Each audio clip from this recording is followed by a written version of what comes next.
함께 기도하시겠습니다. 하나님 아버지 감사드립니다. 이 시간 하나님의 말씀을 듣기 원합니다. 성령 하나님 이곳 가운데 친히 임재하여 주셔서 각 심령 가운데 말씀하여 주시옵소서. 또한 그 말씀에 순종할 수 있는 믿음 또한 성령님 덧입혀 주시옵소서. 설교자 입술을 주장하시사 온전히 하나님의 말씀이 선포되도록 역사하여 주시옵소서.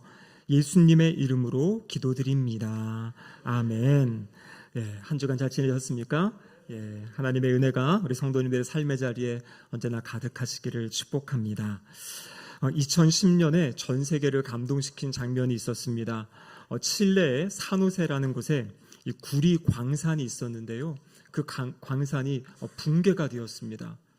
그 안에 땅의 700m 아래, 여러분 생각해 보십시오. 그 깊은 곳에 33명의 광부들이 갇히게 되었어요. 근데 알고 보니까 그 당시에 비상식량은 이틀치밖에 없었고요. 그 지하에서 이들이 근데 무려 69일 동안을 살았고요. 그리고 한 명도 빠짐없이 33명 전원이 구조되는 그러한 아름다운 이야기가 있었습니다. 여러분, 그런데 이들이 어떻게 그 69일 동안 지낼 수 있었는가? 이것을 이들 나중에 인터뷰를 하는데요. 거기에 반장이었던 이 한 사람이 이 모든 사람들의 질서를 세우고 또 각자 맡겨지는 역할들을 세우고 그리고 서로 마음을 함께 붙들었다는 그런 사실이 많은 사람에게 알려졌습니다. 여러분, 이들은요, 이 반장은 혼자서 무엇을 명령하지 않았다 그래요. 광부들의 의견을 듣고 서로 그 의견을 조율하면서 함께 결정하는 방식으로 그 어둠 속에서 그 어려움의 시간들을 이겨내었다라고 이야기합니다. 서로 이야기를 듣고 귀 기울여주고 또 서로의 역할을 나누고 서로를 격려해주면서 그 지하에서의 69일의 시간을 무사하게 지켜냈다라고 이야기합니다. 여러분, 그렇습니다. 교회는 어떤 곳입니까? 교회는 성령님께서 각 사람에게 은사를 주셨어요. 그 은사를 가지고 서로의 이야기를 듣고 존중하고 경청하며 하나님 나라를 세워가는 것, 그것이 바로 교회의 모습입니다.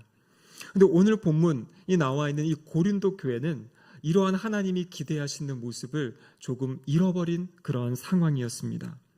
하나님께서 교회에 여러 가지 다양한 은사를 주셨는데 그 은사를 가지고 서로를 세워주는 것이 아니라 은사가 있는 사람은 은사를 자랑하고 뭔가 우월한 것처럼 생각하고 또 은사가 없다고 생각하는 사람은 무엇인가 위축되어 있는 어떤 그러한 모습들. 그래서 하나님이 은사를 주신 그 은사를 잘못 사용하고 있던 이 고린도 교회를 향하여서 어떻게 성령 하나님께서 왜 은사를 주셨고 또 그 은사로 어떻게 교회를 건강하게 세워가야 될지에 대해서 오늘 이 고린도전서 12장 말씀을 통해서 주님께서 주시는 겁니다. 오늘도 우리 이 말씀을 통하여서 우리가 어떠한 마음과 어떠한 태도를 가지고 우리 교회를 주님이 기뻐하시는 건강한 주님의 몸으로 세워갈지 함께 말씀을 나누도록 하겠습니다.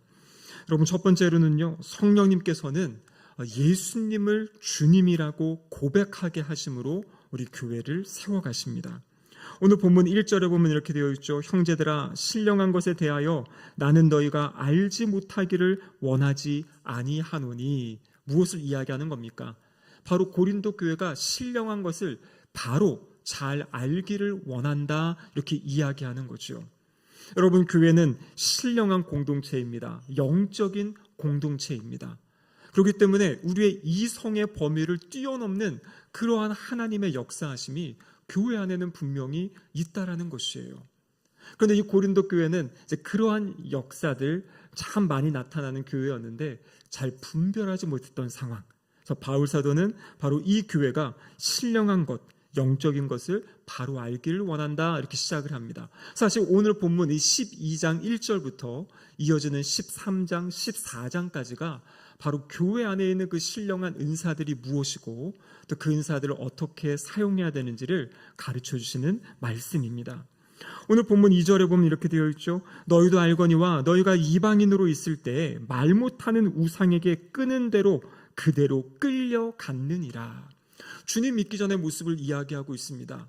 많은 세상 사람들은 주님을 알기 전에 내가 나의 생각을 가지고 나의 뜻을 가지고 나의 의지를 가지고 살아간다고 생각해요.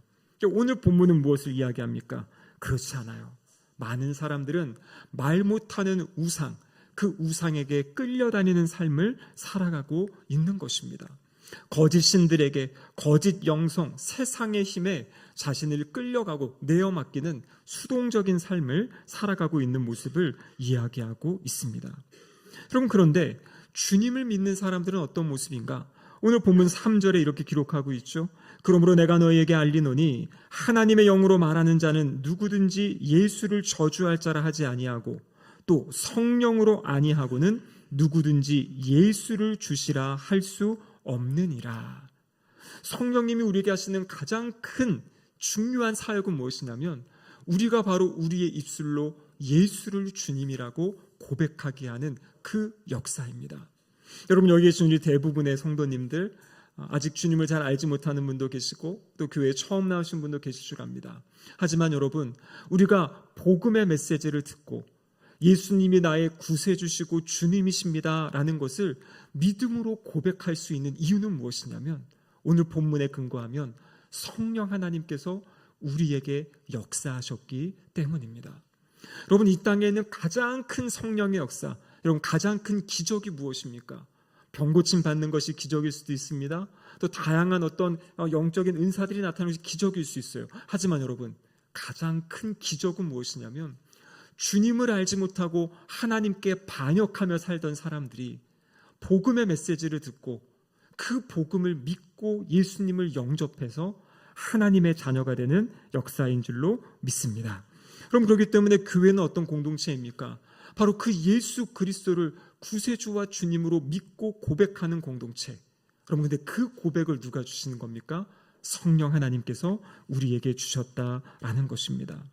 여러분, 여기서 지금 예수님은 주님이시다라는 이 고백, 우리가 아까도 사도신 영을 통해 고백했죠. 주님은 어떤 분이십니까? 부활하셔서 십자가에 죽으시고 부활하셔서 하나님 보좌 우편에 계신다. 바로 하늘과 땅의 모든 권세를 가지시고 이 우주 만물을 다스리시고 통치하시는 분, 또 교회의 머리가 되셔서 교회를 다스리시고 교회를 통해 이 땅을 풍성하게 충만하게 하시는 분이 바로 우리 주님 예수 그리스도이십니다. 여러분, 그래서 성령 충만한 사람은 어떤 사람이냐면 날마다 예수님을 구세주와 주님으로 고백하는 사람들입니다. 근데 여기서 말하는 고백은 단순히 입술의 고백에서 멈추는 것이 아니에요. 어떠한 고백으로 나타납니까? 우리의 삶의 자리에 삶의 고백으로 나타나는 것이에요. 그 삶의 자리에 어떤 문제를 결정할 때, 어떠한 우리가 말을 할 때, 행동을 할 때 우리의 삶의 주인이신 주님을 기억하고요, 내가 이렇게 이야기하는 것이 주님께 영광이 되는 것인지 주님의 영광을 가리우는 것이 아닌지는 분별하면서 말을 하고 행동을 하는 삶. 여러분, 이것이 바로 예수님이 나의 주님이시다라는 것을 고백하며 살아가는 성도의 삶의 모습이다라는 것입니다. 여러분, 우리가 날마다 간구해야 될 것이 있어요. 그것이 무엇이냐면 바로 성령의 충만함을 간구해야 돼요. 성령님은 우리가 처음 예수님을 믿을 때 그때 우리에게 찾아오셔서 우리가 주님을 고백하는 순간부터 우리 안에 내주하신다, 우리 안에 거하신다라고 약속하셨어요. 여러분, 우리가 성령의 충만을 구하는 것은 무엇이냐면 이제 우리 안에 계신 성령님이 충만한 성령님의 다스리심을 이야기하는 거거든요. 나의 마음을 다스려 주시고 나의 생각을 다스려 주시고 나의 입술을 다스려 달라고, 육신의 정욕, 죄된 것, 욕된 것이 내 안에 드러나지 않도록 성령님께서 나의 삶을 다스리시고 통치하여 달라고 우리가 날마다 기도하는 삶, 성령의 충만함을 구하는 삶, 그것이 바로 예수 그리스도를 고백하는 삶의 모습이다라는 것입니다. 여러분, 이렇게 예수님을 나의 주님으로 고백할 때 여러분, 우리의 마음에 담대함이 생기는 것이에요. 여러분, 우리가 잘 알고 있는 베드로 사도 3년 동안 예수님을 따라다녔습니다. 예수님 옆에서 놀라운 기적들을 보았어요. 특별히 베드로 사도는 그 3명의 핵심 제자 가운데 들어가지 않았습니까? 다른 제자들이 볼 수 없고 경험할 수 없고 들을 수 없는 것까지 들었던 사람이 베드로 사도였습니다. 그런데 예수님께서 신문 받으실 때 어떤 일이 있었습니까? 그 순간에 예수님을 부인했잖아요.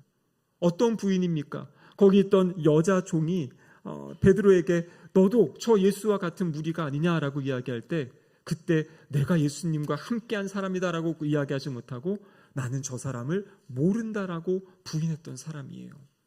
여러분, 그런데 오순절 성령 강림이 있던 날 120여 명의 성도들이 함께 모여서 주님께서 말씀하신 대로 약속하신 성령님 임하실 때까지 10일 동안 오로지 기도하기에 힘썼을 때 그곳에 어떻게 됩니까? 성령 하나님이 찾아오셨잖아요. 그리고 나서 베드로의 모습이 완전히 바뀌게 됩니다. 지금까지는 숨어있고 불안하고 두려웠던 그 마음이 사람들 앞에 가서 그 성령님의 역사를 고백하고요, 그리고 예수 그리스도의 하셨던 일들을 증거하는 사람으로 변화되어졌죠. 그 유대인들을 향해 뭐라고 이야기합니까? 너희가 십자가에 못 박은 예수가, 그들을 향해 당당하게 이야기하는 것이에요. 너희들이 예수를 못 박았다. 그런데 그 예수가 바로 하나님이 주와 그리스도가 되게 하셨다. 너희들은 그분을 죽였지만 하나님은 그 예수 그리스도를 다시 살리시고 너희의 주와 그리스도가 되게 하셨다라고 담대하게 선포하는 모습을 보여줍니다. 여러분, 그 뒤에 나와 있는 이 베드로 사도의 모습은요, 이제 그 주님이 주시는 성령의 담대함을 가지고 예수님이 바로 주님이시다라는 고백을 가지고 사도행전의 놀라운 사역들을, 주님 맡긴 사역을 감당하는 그 모습을 보여주고 있습니다. 여러분, 그렇습니다. 우리에게 언제나 이 고백이 있어야 됩니다. 예수님이 나의 주님이세요. 그리고 이 고백은 단순히 입술의 고백이 아니라 우리의 모든 삶의 자리에서 예수님이 주인이 되시는 삶, 그렇게 살기 위해서는 성령의 충만함을 간구하시기를 바랍니다. 여러분, 두 번째로는요, 성령님은 이 공동체, 교회의 유익을 위해서 다양한 은사를 주십니다. 오늘 본문 4절에서 7절까지의 말씀인데요, 6절까지 말씀에 보면 이렇게 되어 있죠. 은사는 여러 가지나 성령은 같고 직분은 여러 가지나 주는 같으며 또 사역은 여러 가지나 모든 것을 모든 사람 가운데 이루시는 하나님은 같으니, 이렇게 되어 있습니다. 여러분, 여기 보시면은요, 4절에는 성령, 5절에는 주, 6절에는 하나님. 이 5절의 주는 바로 예수 그리스도를 이야기하는 겁니다. 우리가 지난주가 삼위일체 주일이었죠. 바로 이 본문에도 삼위일체 하나님에 대해서 이야기하고 계세요. 성령 하나님께서 각 사람에게 은사를 주셨다. 여기 말하는 직분이라는 것, 섬기는 일이지요. 바로 예수님께서 우리 각 사람에게 교회 안에 또 이런 직분을 주시는 겁니다. 여기 사역이라는 것, 맡기신 일들이에요. 그 일을 하나님께서 우리에게 맡기셨다고 이야기하고 있어요. 근데 이 모든 것의 목적이 무엇입니까? 그것은 바로 주님의 몸된 교회를 건강하게 세워가도록 이것을 주셨다라는 것입니다. 여러분, 성령의 은사는요, 우리가 무엇인가 우리의 공로 때문에 주어지는 것도 아니고 내가 은사를 받기 위해 훈련을 해야 되는 것도 아니에요. 이것은 그냥 선물입니다. 아무런 자격 없는 자들에게 성령 하나님께서 하나님의 뜻에 따라 각 사람에게 나누어 주시는 선물이라는 것이에요. 여러분, 여기 우리 성도님들 집사로서 또 권사로서 장로로서 또 저같이 목사로서 다 직분을 받았죠. 여러분, 이 직분은 누가 주신 겁니까? 바로 이 직분이 하나님이 우리에게 주신 것이에요. 여러분, 직분을 왜 주셨습니까? 직분은 섬기라고 주신 것이에요. 이 직분은 무엇인가 내가 더 높아지고 어떤 서열화되고 계급화되는 것, 여러분, 이것은 잘못된 것입니다. 직분을 받으면 받을수록, 직분이 내가 조금 더 높다라고 생각하면 높다라고 생각할수록 어떻게 해야 됩니까? 더 낮아져서 섬겨야 되는 것이에요. 여러분, 우리가 장로 장립을 한다든지 안수집사 장립을 한다든지 할 때, 여러분, 그때마다 우리가 이야기하는 것이 있죠. 바로 우리 교단 헌법에 보면 장로가 해야 될 일, 목사가 해야 될 일, 권사가 해야 될 일, 안수집사가 해야 될 일이 무엇인지 다 기록되어 있어요. 여러분, 각자가 나에게 주어진 일, 그것이 무엇인지를 정확하게 확인하고 그 일에 하나님의 각자에게 주신 은사를 발휘해서 그렇게 주님의 교회를 섬길 때 주님의 교회가 아름답게 세워질 줄로 믿습니다. 여러분, 각 사람에게 하나님이 은사 주셨는데요, 고린도 교회의 잘못은 무엇이었냐면 자기의 은사를 가지고 자신을 드러내려고 하고 자신이 높아지려고 했어요. 그것은 하나님의 선물인데 하나님이 교회 공동체를 세우라고 주셨는데 오히려 그것을 가지고 교회에 분란을 일으켰던 안타까운 모습이 고린도 교회의 모습이었다라는 것입니다. 여러분, 하나님께서는요, 우리 각자에게 주신 은사가 있습니다. 여러분, 그 은사를 가지고 주님의 몸된 교회를 섬기시기를 주님의 이름으로 축복합니다. 여러분, 구약 성경에 보면요, 출애굽기 35장에 성막을 만드는 이야기가 나옵니다. 하나님께서 하나님이 거하실 성막을 만들어라 라고 말씀하셨고요, 그때 특별한 사람 두 사람을 세웁니다. 오홀리압과 부살렐이라는 사람을 세워요. 그리고 하나님이 그 사람들에게 하나님의 영을 부어주십니다. 그래서 이들에게 예술적인 감각을 주셔서요, 여러분, 우리가 레위기에 있는 출애굽기에 있는 이 성막을 만드는 이야기를 보면요, 거기에 이제 수를 놓아야 되고 또 성막의 기구들을 만드는 이 모든 것, 이 예술적 작업을 할 수 있는 그 은혜, 그 능력을 하나님의 영을 부으셔서 하신 것이에요. 결국에 그것을 통해서 하나님이 임재하시고 모든 백성이 제사 드리고 예배 드릴 수 있는 그 성막을 만들었죠. 여러분, 그 모습이 바로 오늘날 우리에게도 동일하게 말씀하시는 겁니다. 주님의 몸된 교회를 세워가기 위해 하나님께서는 각 사람에게, 성령님께서 각 사람에게 은사를 주셨어요. 여러분, 나에게 주신 은사가 무엇인지를 생각하시고요, 그 은사를 가지고 주님의 몸된 교회를 아름답게 섬겨가시기를 주님의 이름으로 축복합니다. 그럼 마지막으로 세 번째는요, 성령님께서 은사를 주시는데요, 그 은사는 하나님의 뜻에 따라, 성령님의 뜻에 따라서 주셨다라는 것이에요. 8절에서 11절에 보면 9가지 은사의 목록이 등장합니다. 어떤 은사가 있습니까? 성경을 보시면은요, 지혜의 말씀, 지식의 말씀, 믿음, 병 고치는 은사, 능력 행함, 예언함, 영들 분별함, 각종 방언을 말함, 방언들을 통역함, 이런 은사들을 주세요. 어떻게 여러분, 우리 주변에 이런 은사들이 보이시는 것 같습니까? 오늘날에도 하나님께서는 이런 은사들을 통해서 교회를 세워가세요. 근데 여러분, 여기서 중요한 것은 11절에 보면 이런 말씀이 있죠. 이 모든 일은 같은 한 성령이 행하사 그의 뜻대로 각 사람에게 나누어 주신 것이다. 여러분, 하나님께서 우리 교회를 가장 잘 아십니다. 성령님께서 하나님의 마음을 가장 잘 아세요. 우리 신길동 교회를 세워가기 위해 어떠한 은사가 필요한지, 어떠한 사람이 또 필요한지 하나님이 알고 계세요. 그래서 여기 있는 우리 성도 한 분 한 분은 그냥 이 자리에 오신 것이 아니에요. 하나님께서 이곳으로 보내셔서 함께 주님의 몸된 교회 공동체를 세워가도록 우리를 묶어주셨다라는 것입니다. 하나님께서 우리를 불러주셨고요, 또 한 성령님께서 각각 하나님의 뜻에 따라 우리에게 은사를 주셨습니다. 근데 여러분, 여기 9가지 은사를 잘 살펴보면요, 이것이 다 무엇과 관련된 은사냐면 의사소통과 관련된 은사들입니다. 여러분, 지식의 말씀, 지혜의 말씀, 말씀이라는 것은요, 소통하기 위한 도구고 통로이지 않습니까? 여기 나와 있는 예언이 무엇입니까? 하나님의 말씀을 대언하는 것이에요. 영 분별함은 무엇입니까? 이것이 정말 하나님의 뜻인지 아닌지를 분별하는, 그 하나님의 그 일들을 분별하는 역사죠. 통역함이라는 것은 무엇입니까? 방언에 하는 것. 방언, 일반 사람들이 알아들을 수 없는 그 기도를 듣고서 그 기도의 의미가 무엇인지를 설명해 주는 것이에요. 그래서 여기서 중요한 은사가 무엇이냐면 바로 서로가 서로를 이해할 수 있고 이야기하고 의사소통하는 데 필요한 은사들을 하나님께서 교회에 주셨다라는 것입니다. 여러분, 그렇기 때문에 우리가 해야 될 것은 무엇입니까? 서로의 이야기를 잘 들을 수 있어야 돼요. 듣는 마음이 여러분 너무나 우리에게 중요합니다. 왜냐하면요, 하나님은 우리 모든 성도들에게 말씀하시고 그 성도 한 명 한 명을 통해서 교회를 세워가기 원하시는 것이에요. 그래서 그를 통해서 이야기하시는 하나님의 음성을 우리가 함께 들을 수 있어야 됩니다. 여러분, 공동체가 어려움 가운데 빠지는 이유가 무엇입니까? 결국에 보면요, 의사소통이 제대로 되지 않아서 그래요.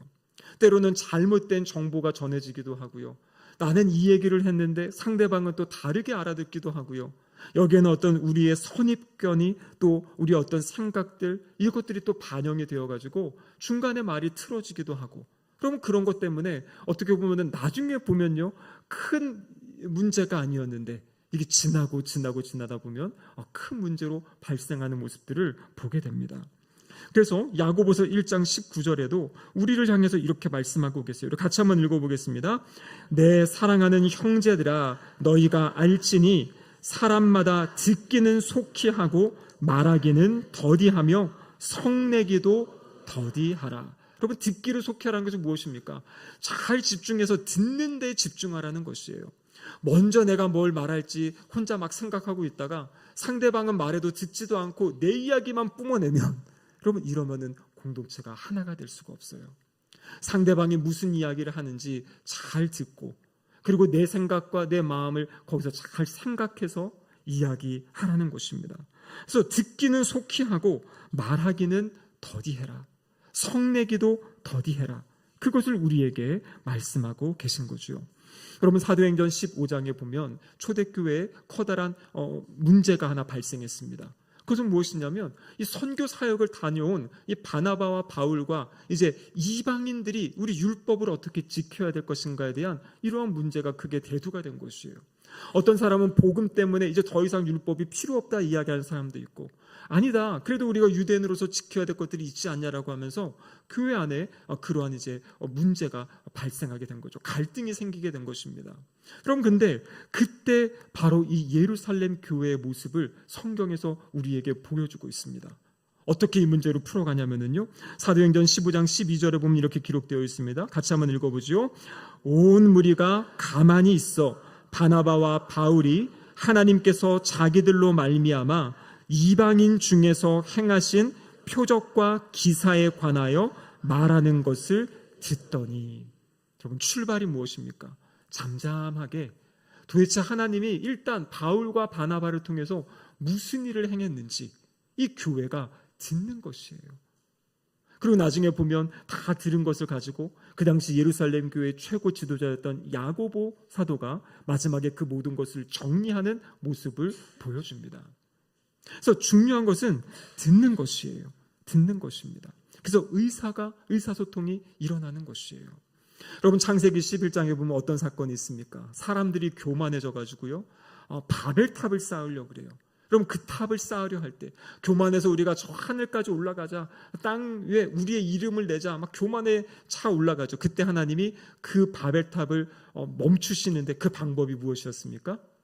언어를 혼잡하게 한 거였잖아요. 의사소통이 안 되게 만들어가지고 각자 흩어지게 하나님이 만드셨어요. 여러분, 그런데 사도행전 2장에 있는 오순절 성령 강림 사건, 여러분, 이때 어떤 일이 일어나는지 아십니까? 사람들이 모여있는 곳에 성령님이 임하셨습니다.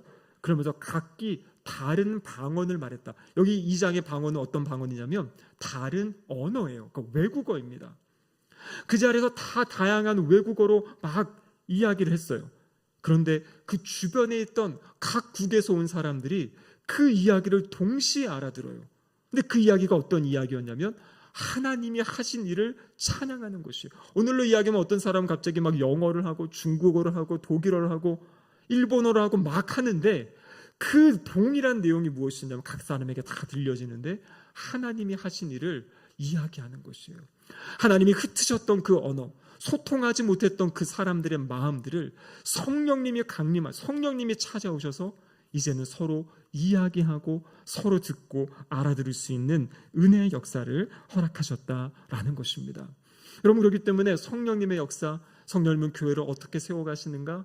우리 각 사람에게 은사를 주시고 특별히 서로 이해할 수 있는 마음. 그래서 우리가 해야 될 것은 무엇이에요? 서로의 이야기에 귀 기울이고 그 사람을 통해서 하나님이 일하실 수 있고 그 사람을 통해 주시는 말씀이 있을 수 있다는 겸손한 마음을 가지고 서로의 이야기를 들으며 또 함께 기도하며 그 일을 분별하며 나아갈 수 있어야 됩니다.